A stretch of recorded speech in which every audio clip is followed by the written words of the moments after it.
में breaking news just coming in. Two ISIS operatives nabbed from Delhi. Big ISIS module busted in South Delhi as ISIS operatives allegedly plotted IED blast in Delhi. Allegations are that these ISIS operatives recce'd South Delhi Mall and plotted bombings during Diwali.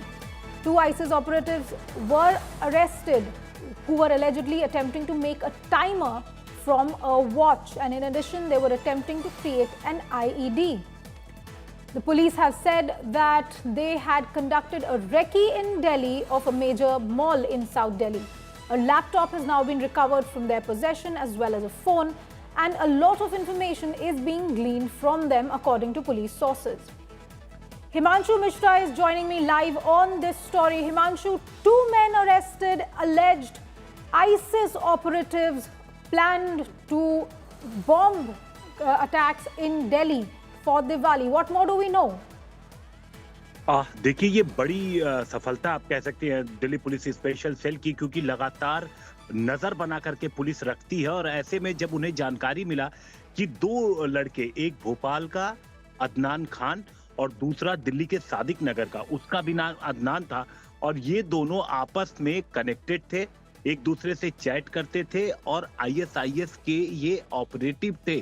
पूरी तरीके से ये अपने लोगों को, जो ISIS के इनके आका थे, जो इनको ऑर्डर मिलता है ये उसको फॉलो करते, एक एक स्टेप पे फॉलो करते। और जब पुलिस ने जांच आगे बढ़ाई तो पता चला कि इन लोगों ने दिल्ली में कई सारे इलाकों की रेकी की थी, जिसमें से भीड़-भाड़ वाले कई बाजार थे, और इसके अलावा दिल्ली साउथ दिल्ली का एक बड़ा मॉल था जहां पर जाके इन्होंने रेकी की। और इन चीजों के सबूत इनके पास तो जो इलेक्ट्रॉनिक डिवाइसेस, मोबाइल फोन और लैपटॉप मिला है, उससे भी ये चीजें क्लियर हुई हैं कि किस तरीके से इन लोगों ने रेकी की थी। और अब इनका अगला जो कदम था, ये आईडी बनाने की तरफ आगे बढ़ रहे थे और साथ साथ टाइमर बनाने की तरफ आगे बढ़ रहे थे। तो स्टेप बाय स्टेप ये आगे की तरफ बढ़ रहे थे, और बाकायदा आईएसआईएस का जो इनका हैंडलर था वो इनको गाइड कर रहा था। फिदायीन बनने की तरफ ये आगे बढ़ रहे थे, लेकिन पुलिस ने इनको अरेस्ट कर लिया। अब इनसे ये आगे की जो पूरी पूछताछ है वो की जा रही है। अनिशा जी, thank you very much for that, Himanshu Mishra. A module busted in Delhi